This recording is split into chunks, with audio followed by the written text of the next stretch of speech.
And we're a couple of survivors here from that. We left a lot of our good men over there.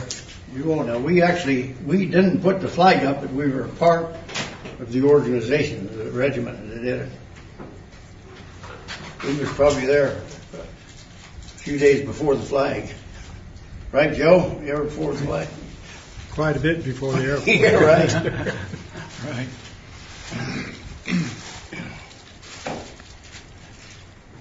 So they asked me what branch of service I wanted to go into, and I told them the Navy. They said, fine. Well, in about 2 or 3 weeks, I got called to the Federal Building in St. Louis where I lived. And sitting there, a bunch of us around the wall. And while we were sitting around the wall, some big old Marine sergeant come in there. And he says, I got to have you, a volunteer, you. That's the way I got in the Marine Corps.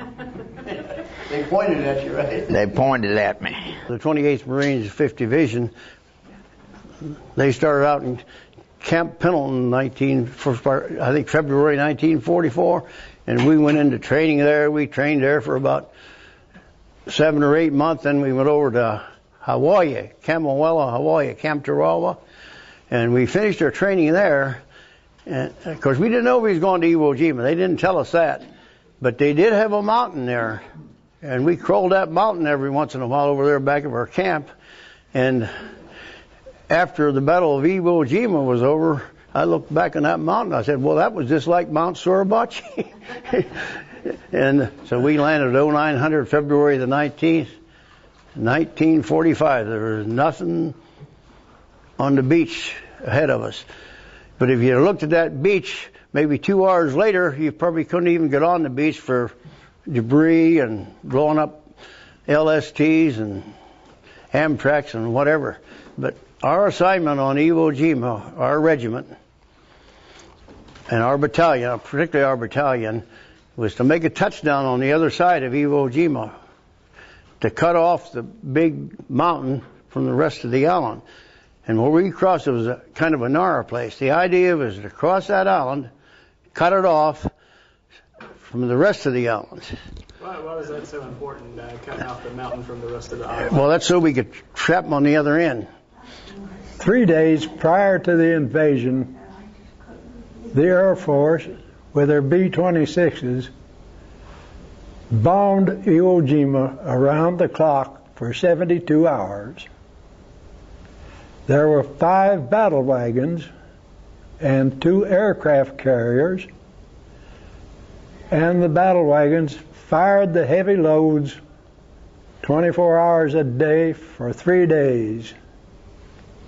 On the day of the invasion, I rose just as the sun was coming up,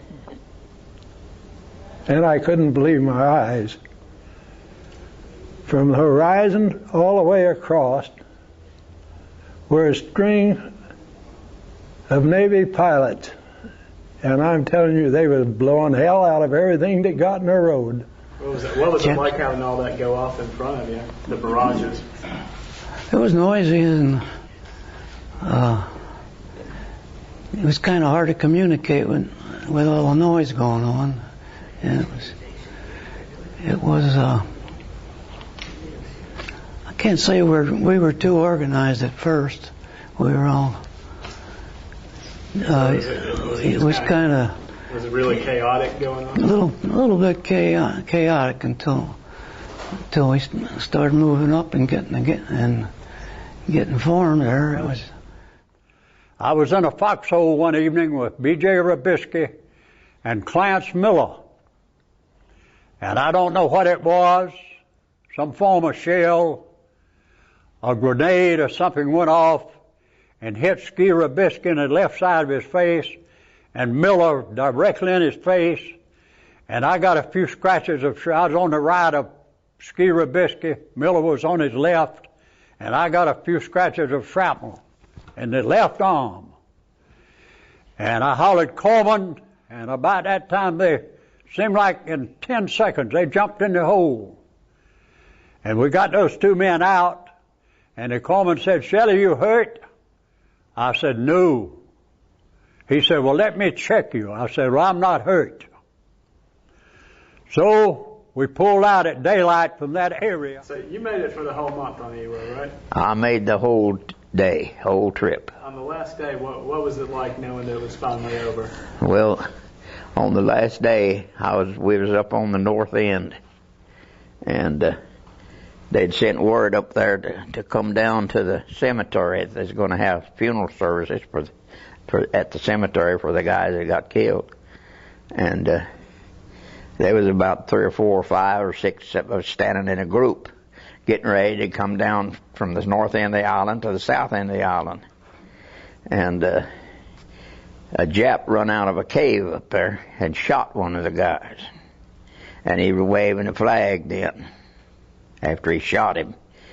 Well, this other guy just mowed him down then, because he done the shit. This boy, if it had been another 2 or 3 minutes later, we'd have been gone, and this boy would have still been living. And we went to the cemetery where all the crosses were, down in the sand. And the most horrible thing to me about Iwo Jima was, I remember seeing men with their arms and legs and their heads cut off, and eventually they came by and picked them up and took them to this cemetery. And each man had their name on a cross. And I sat down in the sand and cried. And the worst thing about that to me was in a hole with Skeever, Biscuit, and Miller, and then having to leave that cemetery with the best men that went to Iwo Jima. We had to leave them. We were going to hit an island, and it looked like we might be entering a place called hell. It was hell. The Lord took care of some of us, and some of us met Him. But I'll always remember Iwo Jima. Thank you.